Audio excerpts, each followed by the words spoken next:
Testament of Job. Chapter 1. The Book of the Words of Job, the one called Jobab. Now on the day when, having fallen ill, he began to settle his affairs, he called his 7 sons and his 3 daughters, whose names are Tersi, Choros, Hyon, Nike, Phoros, Phephe, Fruon, Hemera, Cassia, and Amathia's horn. And when he had called his children, he said, Gather round my children, gather round me, so that I may show you the things which the Most High did with me, and all the things which have happened to me. I am your father Job, fully engaged in endurance, but you are a chosen and honored race from the seed of Jacob, the father of your mother. For I am from the sons of Esau, the brother of Jacob, of whom is your mother Dinah, from whom I begot you. My former wife died with the other 10 children in a bitter death. So hear me, children, and I will show you the things which have befallen me. Job's perplexity over idolatry. Chapter 2. Now I used to be Jobab before the Most High named me Job. When I was called Jobab, I lived quite near a venerated idol's temple. As I constantly saw whole burnt offerings being offered up there, I began reasoning within myself, saying, Is this really the God who made heaven and earth, the sea too, and our very selves? How shall I know? Chapter 3. One night as I was in bed, a loud voice came to me in a very bright light, saying, Jobab, Jobab. And I said, Yes, here I am. And he said, Arise, and I will show you who this is whom you wish to know. This one whose whole burnt offerings they bring, and whose drink offerings they pour, is not God.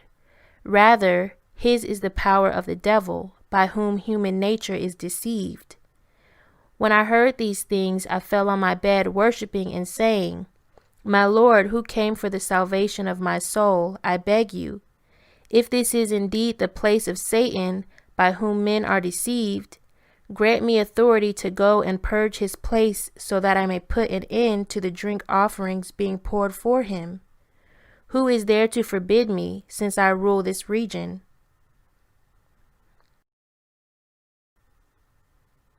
The angel's disclosure of impending calamities. Chapter 4. The light answered me and said, You shall be able to purge this place, but I am going to show you all the things which the Most High charged me to tell you. And I said, Whatever he has charged me, his servant, I will hear and do. Again he said, Thus says the Most High, If you attempt to purge the place of Satan, he will rise up against you with wrath for battle, but he will be unable to bring death upon you. He will bring on you many plagues. He will take away for himself your goods. He will carry off your children. But if you are patient, I will make your name renowned in all generations of the earth, till the consummation of the age. And I will return you again to your goods. It will be repaid to you doubly, so you may know that the Most High is impartial, rendering good things to each one who obeys.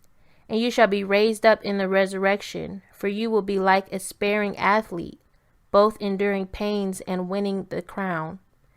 Then will you know that the Most High is just, true, and strong, giving strength to his elect ones. Job's destruction of the idol's shrine. Chapter 5. And I, my little children, replied to him, Till death I will endure, I will not step back at all. After I had been sealed by the angel when he left me, my little children, then, having arisen the next night, I took 50 youths with me, struck off for the temple of the idol, and leveled it to the ground. And so I withdrew into my house, having ordered the doors to be secured. Satan's attack and Job's tragedy. Satan disguised as a beggar. Chapter 6. Listen, little children, and marvel.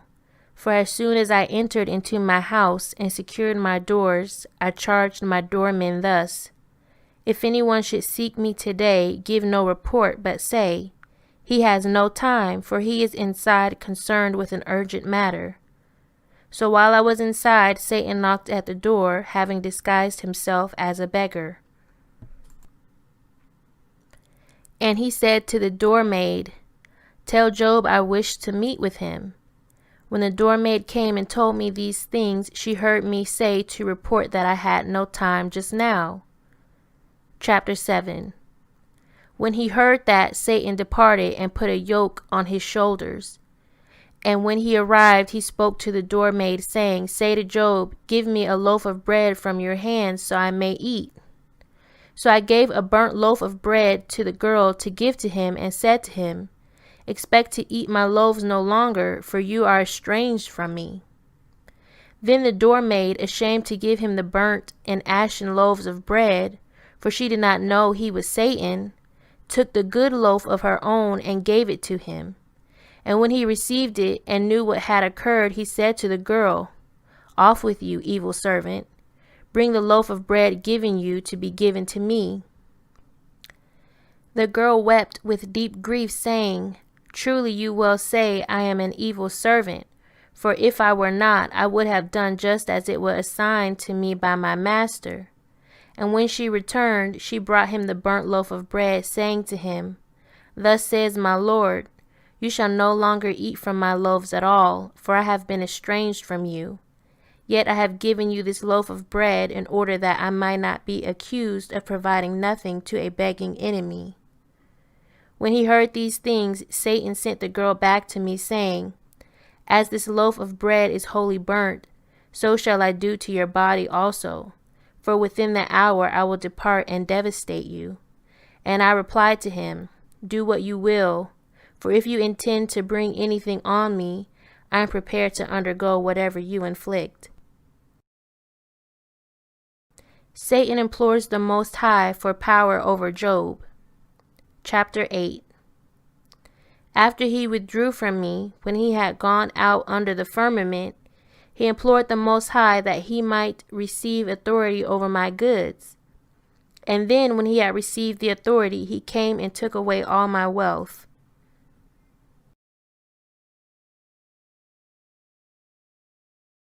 Job's generosity and piety. His philanthropy.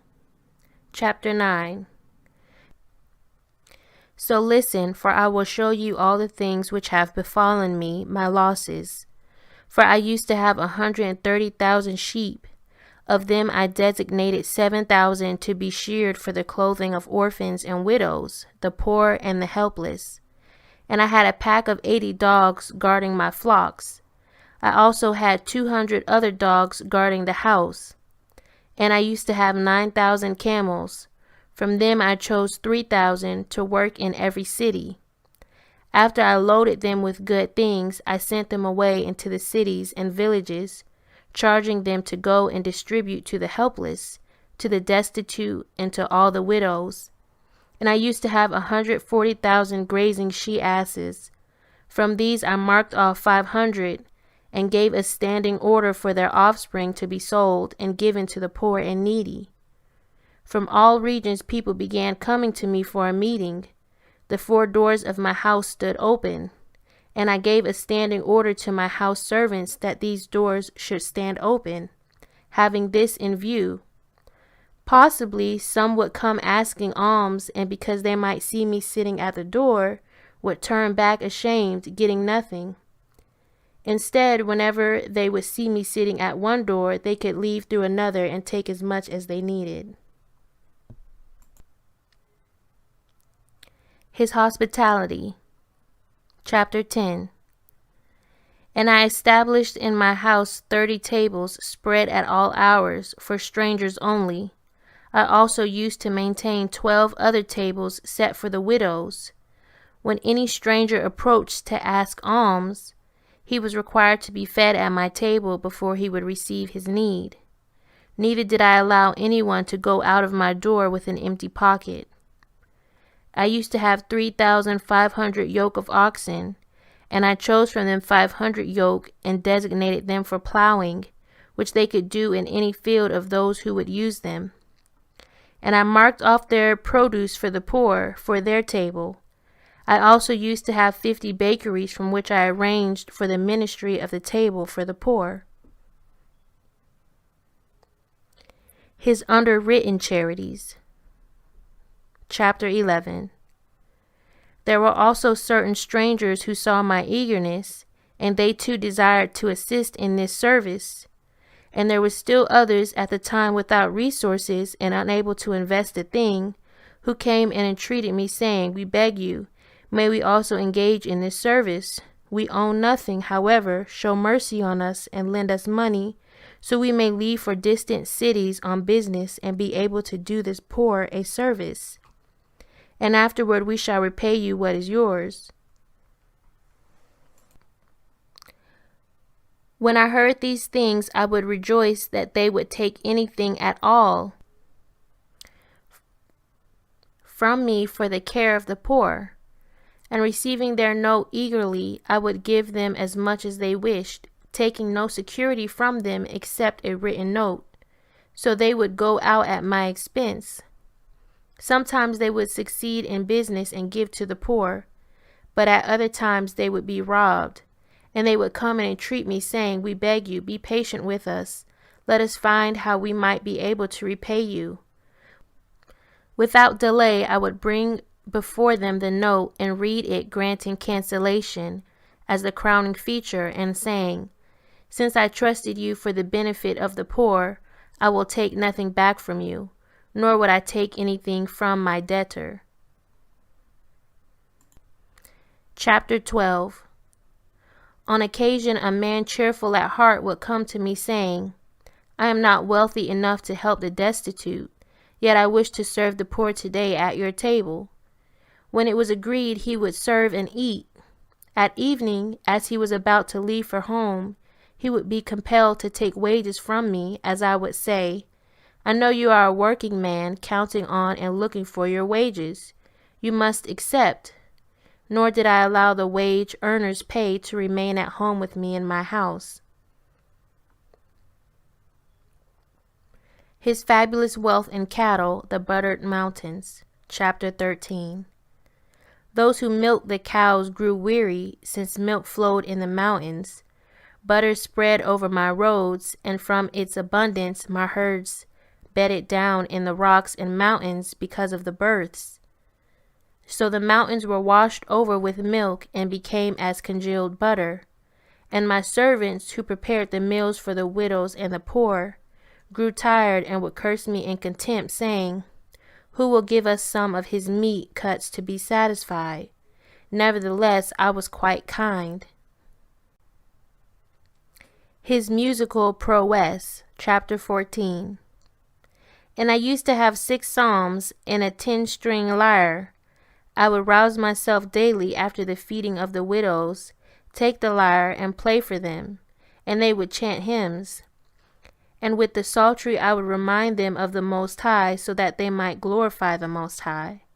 If my maid servants ever began murmuring, I would take up the psaltery and strum as payment in return, and thus I would make them stop murmuring in contempt.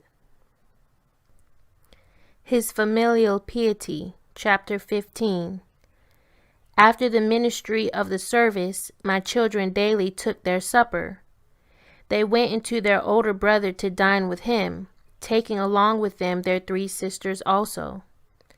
The urgent matters were left with the maidservants, since my sons also sat at table with the male slaves who served. I therefore early would offer up sacrifices on their behalf according to their number: 300 doves, 50 goats, kids, and 12 sheep. I issued a standing order for all that remained after the rites to be furnished to the poor. And I would say to them, "Take these things remaining after the rites, so that you may pray on behalf of my children." Possibly my sons may have sinned before the Most High through boasting by saying with disdain, 'We are the sons of this rich man, and these goods are ours. Why then do we also serve?' For pride is an abomination before the Most High." And again I offered up a select calf on the altar of the Most High, lest my sons may have thought evil things in their heart toward the Most High. Job's losses. His cattle. Chapter 16. As I was doing these things during the 7 years after the angel had made the disclosure to me, then Satan, when he had received the authority, came down unmercifully and torched 7,000 sheep, which had been designated for the clothing of the widows, the 3,000 camels and the 500 she-asses, and the 500 yoke of oxen. All these he destroyed by himself according to the authority he had received against me. The rest of my herds were confiscated by my fellow countrymen, who had been well treated by me, but who now rose up against me and took away the remainder of my animals. They reported to me the destruction of my goods, but I glorified the Most High and did not blaspheme. His children. Chapter 17. Then the devil, when he had come to know my heart, laid a plot against me. Disguising himself as the king of the Persians, he stood in my city, gathering together all the rogues in it. And with a boast he spoke to them, saying, "This man Jobab is the one who destroyed all the goods of the earth and left nothing, the one who distributed to the beggars, to the blind, and to the lame, yet the one who destroyed the temple of the great God and leveled the place of drink offerings. Therefore I also shall repay him according to what he did against the house of God. Come along then and gather spoils for yourselves of all his animals and whatever he has left on the earth." They answered him and said, "He has 7 sons and 3 daughters. Possibly they might flee to the other lands and plead against us, as though we were tyrants, and in the end rise against us and kill us." So he said to them, "Have no fear at all. Most of his possessions I have already destroyed by fire. The others I have confiscated. And as for his children, I shall slay them." Chapter 18. When he said these things to them, he departed and smashed the house down upon my children and killed them. My fellow countrymen, when they saw that what was said truly happened, pursued and attacked me and began to snatch up everything in my house. My eyes witnessed cheap and worthless men at my tables and couches. I was unable to utter a thing, for I was exhausted, as a woman numbed in her pelvic region by the magnitude of birth pangs. Remembering most of all the battle foretold by the Most High through his angel, and the songs of victory which had been told to me. And I became as one wishing to enter a certain city to discover its wealth and gain a portion of its splendor, and as one embarked with cargo in a sea-going ship. Seeing at mid-ocean the third wave and the opposition of the wind, he threw the cargo into the sea, saying, "I am willing to lose everything in order to enter this city, so that I might gain both the ship and things better than the payload." Thus I also considered my goods as nothing compared to the city about which the angel spoke to me. Chapter 19. When the final messenger came and showed me the loss of my children, I was deeply disturbed. I tore my garments, saying to the one who brought the report, "How were you spared?"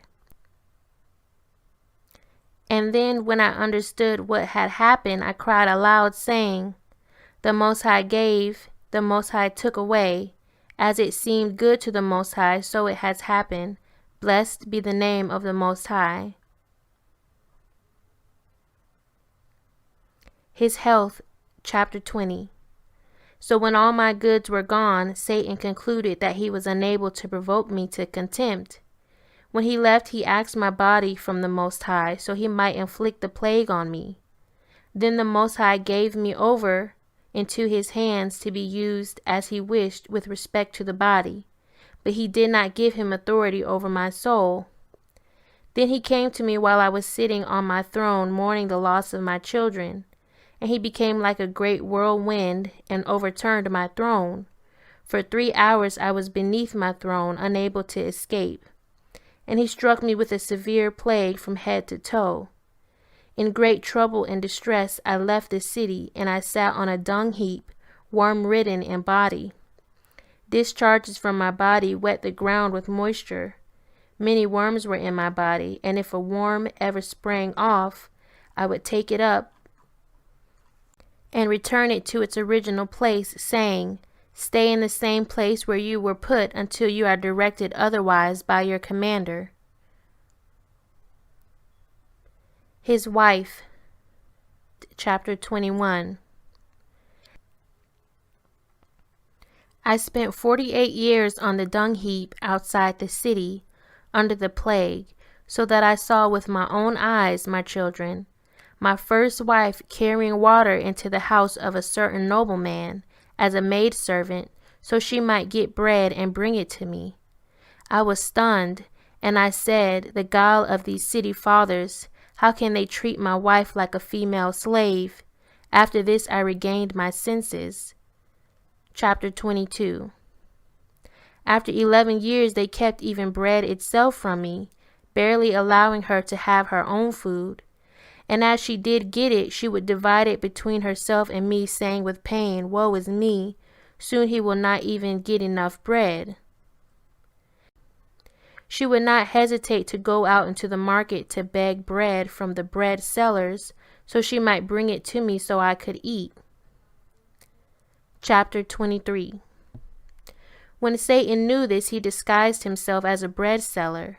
It happened by chance that my wife went to him and begged bread, thinking he was a man. And Satan said to her, "Pay the price and take what you like."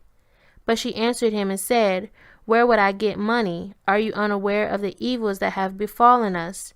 If you have any pity on me, show mercy, but if not, you shall see." And he answered her, saying, "Unless you deserved the evils, you would not have received them in return. Now then, if you have no money at hand, offer me the hair of your head, and take 3 loaves of bread. Perhaps you'll be able to live for 3 more days." Then she said to herself, "What good is the hair of my head compared to my hungry husband?" And so, showing disdain for her hair, she said to him, "Go ahead, take it." Then he took scissors, sheared off the hair of her head, and gave her 3 loaves, while all were looking on.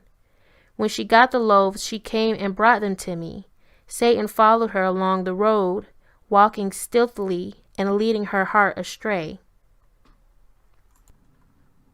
Chapter 24.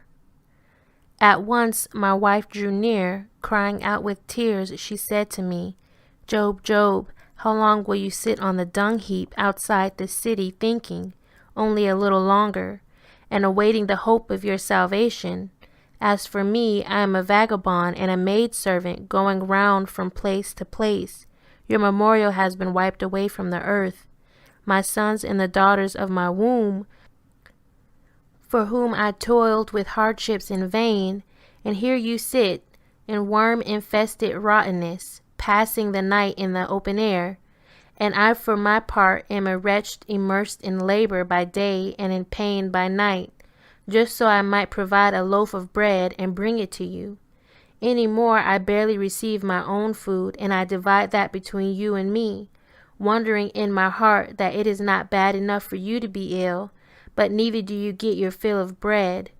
So I ventured unashamedly to go into the market, even if I was pierced in my heart to do so. And the bread seller said, "Give money, and you shall receive."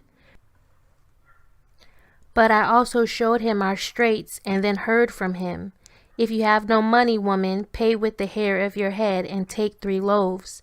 Perhaps you will live for 3 more days." Being remiss, I said to him, "Go ahead, cut my hair." So he arose and cut my hair disgracefully in the market, while the crowd stood by and marveled. Chapter 25. Who is not amazed that this is Cities, the wife of Job, who used to have 14 draperies sheltering her chamber, and a door within doors, so that one was considered quite worthy merely to gain admission to her presence. Now she exchanges her hair for loaves, whose camels loaded with good things used to go off into the regions of the poor. Now she gives her hair in return for loaves. Look at her who used to keep 7 tables reserved at her house, at which the poor and alien used to eat. Now she sells outright her hair for loaves. See one who used to have a foot basin of gold and silver, and now she goes along by foot. Even her hair she gives in exchange for loaves. Observe, this is she who used to have clothing woven from the linen with gold, but now she bears rags and gives her hair in exchange for loaves. See her who used to own couches of gold and silver, but now she sells her hair for loaves. Job, Job, although many things have been said in general, I speak to you in brief. In the weakness of my heart my bones are crushed. Rise, take the loaves, be satisfied, and then speak some word against the Most High and die. Then I too shall be freed from weariness that issues from the pain of your body. Chapter 26. So I answered her, Look, I have lived 17 years in these plagues, submitting to the worms in my body, and my soul has never been depressed by my pains so much as by your statement. Speak some word against the Most High and die? I do indeed suffer these things, and you suffer them too, the loss both of our children and our goods. Do you suggest that we should say something against the Most High, and thus be alienated from the truly great wealth? Why have you not remembered those many good things we used to have? If we have received good things from the hand of the Most High, should we not in turn endure evil things? Rather, let us be patient till the Most High, in pity, show us mercy. Do you not see the devil standing behind you and unsettling your reasoning, so that he might deceive me too? For he seeks to make an exhibit of you as one of the senseless women who misguide their husband's sincerity.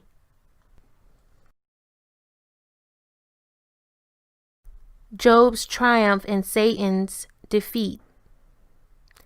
Again turning to Satan, who was behind my wife, I said, Come up front, stop hiding yourself. Does a lion show his strength in a cage? Does a fledgling take flight when it is in a basket? Come out and fight.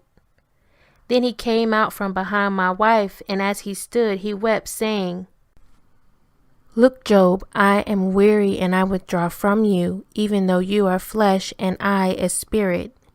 You suffer a plague, but I am in deep distress. I became like one athlete wrestling another, and one pinned the other. The upper one silenced the lower one by filling his mouth with sand and bruising his limbs. But because he showed endurance and did not grow weary, at the end the upper one cried out in defeat. So you also, Job, were the one below and in a plague, but you conquered my wrestling tactics, which I brought on you. Then Satan, ashamed, left me for 3 years. Now then, my children, you also must be patient in everything that happens to you, for patience is better than anything.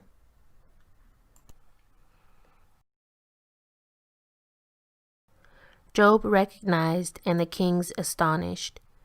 Chapter 28. After I had spent 20 years under the plague, the kings also heard about what happened to me. They arose and came to me, each from his own country, so that they might encourage me by a visit. But as they approached from a distance, they did not recognize me, and they cried out and wept, tearing their garments and throwing dust. They sat beside me for 7 days and nights, and not one of them spoke to me. It was not due to their patience that they were silent, but because they knew me before these evils, when I lived in lavish wealth. For when I used to bring out for them the precious stones, they would marvel, clapping their hands, and say, If the goods of our 3 kingdoms were gathered into one at the same place, they would be no equal to the glorious stones of your kingdom, for I was more noble than those from the east. But when they came to our cities, asking in the city, Where is Jobab, the king of all Egypt? They said to them about me, He sits on a dung heap outside the city. For 20 years he has not returned to the city. Then they asked about my goods, and the things which had befallen me were shown to them. Chapter 29. When they heard that, they left the city together with the citizens, and my fellow citizens showed me to them. But they remonstrated, saying I was not Jobab. Since they were still quite in doubt, Eliphaz, the king of the Temanites, turned to me and said, Are you Jobab, our fellow king? And I wept, shaking my head and throwing dust on it. And I said to them, I am indeed. Chapter 30. When they saw me shaking my head, they dropped to the ground in a faint, and their troops were disturbed at seeing the 3 kings collapsed on the ground as if dead for 3 hours. Then they arose and began saying to one another, We do not believe that this is he. Then they sat for 7 days reviewing my affairs, recalling my herds and goods, and saying, Have we not known about the many good things sent out by him into the cities and the surrounding villages, to be distributed to the poor, besides those established at his house? How then has he now fallen into such a deathly state? Eliphaz laments Job's losses. Chapter 31. And after 7 days of such considerations, Eliphaz spoke up and said to his fellow kings, Let us approach him and question him carefully, to see if it is really he himself or not. But since they were about a half stadion distant from me, because of the stench of my body, they arose and approached me with perfumes in their hands, while their soldiers accompanied them, scattering incense around me so they would be able to approach me. And they spent 3 days furnishing the incense. And when they had come near me, Eliphaz spoke up and said to me, Are you Jobab, our fellow king? Are you the one who once had vast splendor? Are you the one who was like the sun by day in all the land? Are you the one who was like the moon and the stars that shine at midnight? And I said to him, I am indeed. And so after he had wept with a loud wailing, he called out a royal lament, while both the other kings and their troops sang in response. Chapter 32. Hear then the lament of Eliphaz as he celebrates for all the wealth of Job. Are you the one who appointed 7,000 sheep for the clothing of the poor? Where then is the splendor of your throne? Are you the one who appointed 3,000 camels for the transport of goods to the needy? Where then is the splendor of your throne? Are you the one who appointed the 1,000 cattle for the needy to use when plowing? Where then is the splendor of your throne? Are you the one who had golden couches, but now sits on a dung heap? Now where is the splendor of your throne? Who opposed you when you were in the midst of your children? For you were blooming as a sprout of a fragrant fruit tree. Now where is the splendor of your throne? Are you the one who established the 60 tables set for the poor? Now where is the splendor of your throne? Are you the one who had the censers of the fragrant assembly? Now you live amid a foul stench. Are you the one who had golden lamps on silver stands, but now you await the light of the moon? Where then is the splendor of your throne? Are you the one who had the ointment of frankincense, but now you are in straits? Where then is the splendor of your throne? Are you the one who jeered at the unjust and the sinners, but now you too have become a joke? Now where is the splendor of your throne? Are you Job, the one who had vast splendor? Now where is the splendor of your throne? Chapter 33.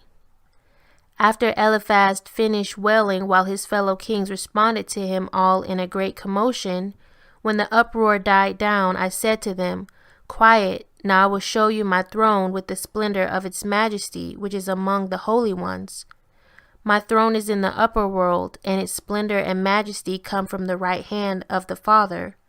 The whole world shall pass away, and its splendor shall fade, and those who heed it shall share in its overthrow. But my throne is in the Holy Land, and its splendor is in the world of the Changeless One. Rivers will dry up, and the arrogance of their waves goes down into the depths of the abyss. But the rivers of my land, where my throne is, do not dry up, nor will they disappear, but they will exist forever. These kings will pass away, and rulers come and go, but their splendor and boast shall be as in a mirror.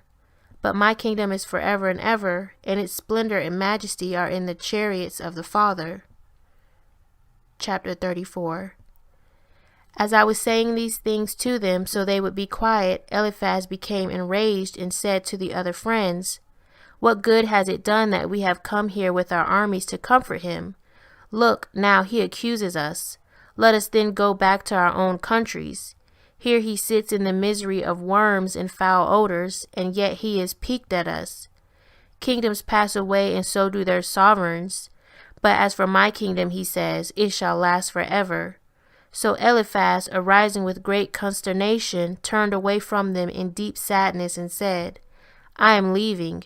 We came to cheer him, and yet he demeans us in the presence of our troops."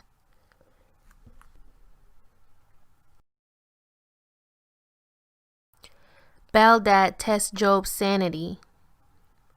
Chapter 35. Then Bildad seized him and said, "One should not speak that way to a man who not only is in mourning, but also is beset by many plagues. Take note, although we are quite healthy, we were not strong enough to approach him because of the foul stench, except by the use of much perfume. You there, Eliphaz, do you forget how you were when you fell ill for 2 days? Now then, let us be patient in order that we may discover his true condition. Perhaps he is emotionally disturbed. Perhaps he recalls his former prosperity and has become mentally deranged. For who would not be driven senseless and imbalanced when he is sick? But allow me to approach him, and I will determine his condition." Chapter 36. Then Bildad, when he had arisen, approached me and said, "Are you Job?" And I said to him, "Yes." And he said, "Is your heart troubled?" And I said to him, "My heart is not fixed on earthly concerns, since the earth and those who dwell in it are unstable. But my heart is fixed on heavenly concerns, for there is no upset in heaven." And Bildad replied and said, "We know the earth is unstable, since of course it changes from time to time. Since it steers an even course and is at peace, there are also times of war. But as for heaven, we hear that it stays calm. But if you are truly sound of mind, I will ask you about something. And if you answer me sensibly regarding the first query, I will ask you about a second matter. And if you answer me calmly, it will be clear that you are not emotionally disturbed." Chapter 37. So he said, "In whom do you hope?" And I said, "In the God who lives." And again he said to me, "Who destroyed your goods or inflicted you with these plagues?" And I said, "God." And again he replied and said, "Do you hope upon God? Then how do you reckon him to be unfair by inflicting you with all these plagues or destroying your goods? If he were to give and then take away, it would actually be better for him not to have given anything. At no time does a king dishonor his own soldier who bears arms well for him. Or will he ever understand the deep things of the Lord and his wisdom? Who dares to ascribe to the Lord an injustice? Answer me this, Job. And again I say to you, if you are sound of mind and have your wits about you, tell me why we see the sun on the one hand rising in the east and setting in the west. And again, when we get up early, we find it rising again in the east. Explain these things to me if you are the servant of the Most High. Chapter 38. And to all this I said, I do not have my wits about me, and my mind is sound. Why then should I not speak out the magnificent things of the Most High? Or should my mouth utterly blunder regarding the Master? Never. Who are we to be busying ourselves with heavenly matters, seeing that we are fleshly, having our lot in dust and ashes? Now then, So you may know that my heart is sound, here is my question for you. Food enters the mouth, then water is drunk through the same mouth and sent into the same throat. But whenever the two reach the latrine, they are separated from each other. Who divides them? And Baldad said, I do not know. Again I replied and said to him, if you do not understand the functions of the body, how can you understand heavenly matters? Sophar offers the royal physicians. Then Sophar replied and said, we are not inquiring after things beyond us, but we have sought to know if you are of sound mind. And now we truly know that your intelligence has been unaffected. What then do you wish us to do for you? Look, since we are traveling, we have brought along with us the physicians of our 3 kingdoms. Do you wish to be treated by them? Perhaps you will find relief. But I answered and said, my healing and my treatment are from the Most High, who also created the physicians.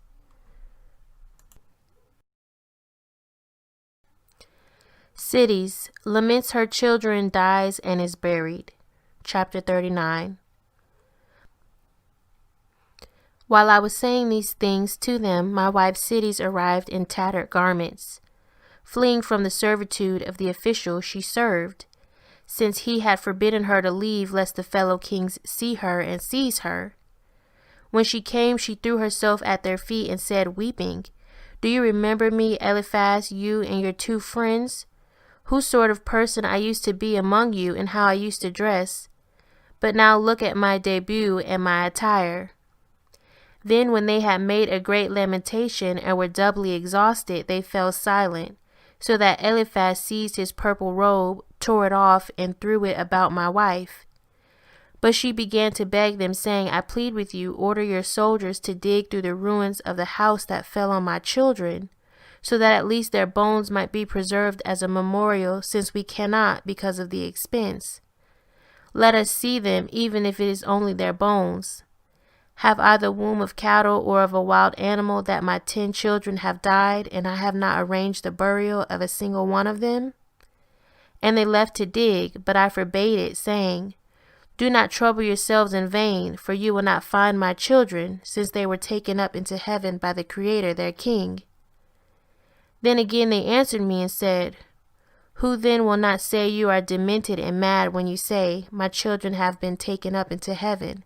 Tell us the truth now. Chapter 40. And I replied to them and said, lift me up so I can stand erect. And they lifted me up, supporting my arms on each side. And then when I had stood up, I sang praises to the Father. And after the prayer, I said to them, look up with your eyes to the east and see my children crowned with the splendor of the Heavenly One. And when she saw that, Cities, my wife, fell to the ground worshiping and said, now I know that I have a memorial with the Lord. So I shall arise and return to the city and nap a while, and then refresh myself before the duties of my servitude. And when she left for the city, she went to the cowshed of her oxen, which had been confiscated by the rulers whom she served. And she lay down near a certain manger and died in good spirits. When her domineering ruler sought her but could not find her, he went when it was evening into the folds of the herds and found her sprawled out dead. And all who saw cried out in an uproar of lament over her, and the sound reached through the whole city. When they rushed in to discover what had happened, they found her dead and the living animals standing about weeping over her. And so bearing her in procession, they attended to her burial, locating her near the house that had collapsed on her children. And the poor of the city made a great lamentation, saying, look, this is Cities, the woman of pride and splendor. She was not even considered worthy of a decent burial. So then you will find in the miscellanies the lament made for her. Job's recovery and vindication. Chapter 41. Eliphaz and the rest sat beside me after these things, arguing and talking big against me. After 27 days, they were about to rise and go to their own countries, when they were implored by Elihu, saying, "Stay here till I clarify this issue for him." You held on quite some time while Job boasted himself to be a just man, but I will not hold on. From the start I too made lamentation for him, remembering his former prosperity. And here now he speaks out in boastful grandeur, saying he has his throne in heaven. Listen to me now, and I will tell you about his imaginary estate. Then Elihu, inspired by Satan, spoke out against me insulting words, which are written down in the miscellanies of Eliphaz. Chapter 42. And after Elihu ended his arrogant speech, the Most High, having appeared plainly to me through a hurricane and cloud, spoke, and censured Elihu, showing me that the one who spoke in him was not a human but a beast. And when the Most High spoke to me through the cloud, the 4 kings also heard the voice of him who spoke. After the Most High finished speaking to me, he said to Eliphaz, "You there, Eliphaz, you and your 2 friends, why did you sin? You have not spoken truly regarding my servant Job. Arise and have him offer up sacrifices on your behalf, so your sin might be taken away. Except for him, I would have destroyed you." So they brought me the things for sacrifice, and I took them and made an offering on their behalf. And the Most High received it favorably and forgave their sin. Chapter 43. Then when Eliphaz, Bildad, and Zophar knew that the Most High had showed them favor regarding their sin, but had not considered Elihu worthy, Eliphaz replied and spoke up with a hymn, while the other friends and their troops sang to him in response near the altar. Eliphaz spoke in this manner: "Our sins were stripped off and our lawlessness buried. Elihu, Elihu, the only evil one, will have no memorial among the living. His quenched lamp lost its luster, and the splendor of his lantern will flee from him into condemnation. For this one is the one of darkness and not of light, and the doorkeepers of darkness shall inherit his splendor and majesty. His kingdom is gone, his throne is rotted, and the honor of his tent lies in Hades. He loved the beauty of the snake and the scales of the dragon. Its venom and poison shall be his food. He did not take to himself the Most High, nor did he fear him, but even his honored ones he provoked to anger. The Most High has forgotten him, and the holy ones abandoned him. But wrath and anger shall be his tent. He has no hope in his heart, nor peace in his body. He hath the poison of asps in his tongue. Righteous is the Most High, true in his judgments. With him there is no favoritism. He will judge us all together. Behold, the Most High has come. Behold, his holy ones are prepared, while crowns lead the way with praises. Let the holy ones rejoice. Let them leap for joy in their hearts, for they have received the splendor they awaited. Gone is our sin, cleansed is our lawlessness, and the evil one Elihu has no memorial among the living. Chapter 44. And Eliphaz ended the hymn, while all were singing in response to him and encircling the altar. We arose and entered the city, where we now make our home. And we held great festivities in the delight of the Most High. Once again I sought to do good works for the poor, and all my friends and those who had known me as a benefactor came to me, and they queried me, saying, "What do you ask of us now?" And remembering the poor again to do them good, I asked them, saying, "Let each one give me a lamb for the clothing of the poor who are naked." So then every single one brought a lamb and a gold coin, and the Most High blessed all the goods I owned, and he doubled my estate. Chapter 45. And now, my children, behold, I am dying. Above all, do not forget the Most High. Do good to the poor. Do not overlook the helpless. Do not take to yourselves wives from strangers. Look, my children, I am dividing among you everything that is mine, so each one may have unrestricted control over his own share. Chapter 46. And they brought forth the estate for distribution among the 7 males only, for he did not present any of the goods to the females. They were grieved and said to their father, Our father, sir, are we not also your children? Why then did you not give us some of your goods? But Job said to the females, Do not be troubled, my daughters. I have not forgotten you. I have already designated for you an inheritance better than that of your 7 brothers. Then when he had called his daughter, who was named Hamera, he said to her, Take the signet ring, go to the vault, and bring the 3 golden boxes, so that I may give you your inheritance. So she left and brought them back. And he opened them and brought out 3 multicolored cords, whose appearance was such that no man could describe, since they were not from earth, but from heaven, shimmering with fiery sparks like the rays of the sun. And he gave each one a cord, saying, Place these about your breasts, so it may go well with you all the days of your life. Chapter 47. Then the other daughter, named Cassia, said to him, Father, is this the inheritance which you said was better than that of our brothers? Who has any use for these unusual cords? We cannot gain a living from them, can we? And their father said to them, Not only shall you gain a living from these, but these cords will lead you into the better world to live in the heavens. Are you then ignorant, my children, of the value of these things? The Most High considered me worthy of these in the day in which he was to show me mercy and to rid my body of the plagues and the worms. Calling me, he furnished me with these 3 cords and said, Arise, gird your loins like a man, I shall question you, and you answer me. So I took them and put them on, and immediately from that time the worms disappeared from my body, and the plagues too. And then my body got strength through the Most High, as if I actually had not suffered a thing. I also forgot the pains in my heart, and the Most High spoke to me in power, showing me things present and things to come.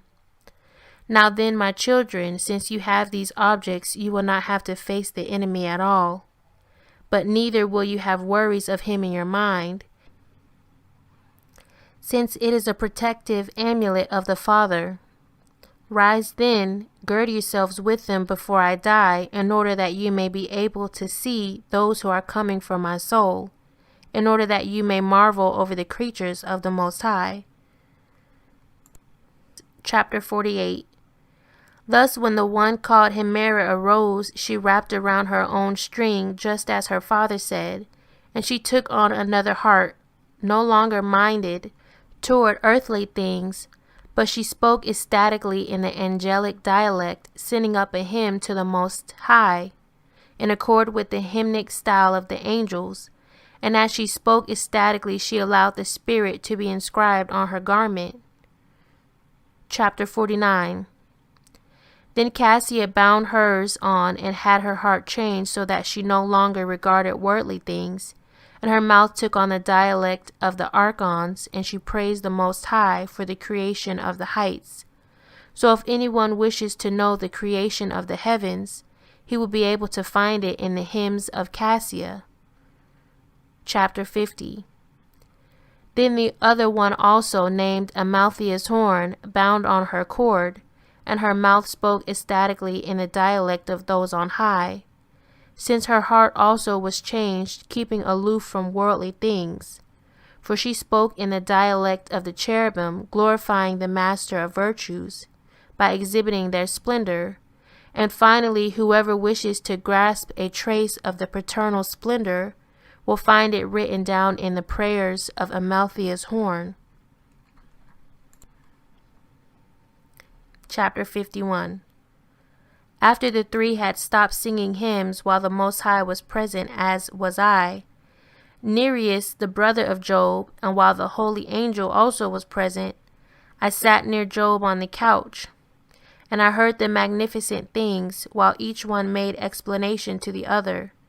And I wrote out a complete book of most of the contents of hymns that issued from the 3 daughters of my brother, so that these things would be preserved. For these are the magnificent things of the Most High. Chapter 52. After 3 days, as Job fell ill on his bed, without suffering or pain, however, since suffering could no longer touch him on account of the omen of the sash he wore, after those 3 days he saw those who had come for his soul.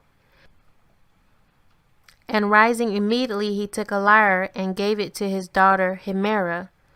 To Cassia he gave a censer, and to Almetheus' horn he gave a kettle drum, so that they might bless those who had come for his soul. And when they took them, they saw the gleaming chariots which had come for his soul. And they blessed and glorified the Most High, each one in her own distinctive dialect. After these things, the one who sat in the great chariot got off and greeted Job, as the 3 daughters and their father himself looked on, though certain others did not see. And taking the soul, he flew up, embracing it, and mounted the chariot, and set off for the east. But his body, prepared for burial, was borne to the tomb, as his 3 daughters went ahead, girded about and singing hymns to the Most High. Chapter 53. And I, Nereus, his brother, with the 7 male children, accompanied by the poor and the orphans, and all the helpless, we were weeping and saying, Woe to us today, a double woe. Gone today is the strength of the helpless, gone is the light of the blind. Gone is the father of the orphans, gone is the host of the strangers, gone is the clothing of widows. Who then will not weep over the man of the Most High? And as soon as they brought the body to the tomb, all the widows and orphans circled about, forbidding it to be brought into the tomb. But after 3 days they laid him in the tomb in a beautiful sleep, since he received a name renowned in all generations forever. Amen.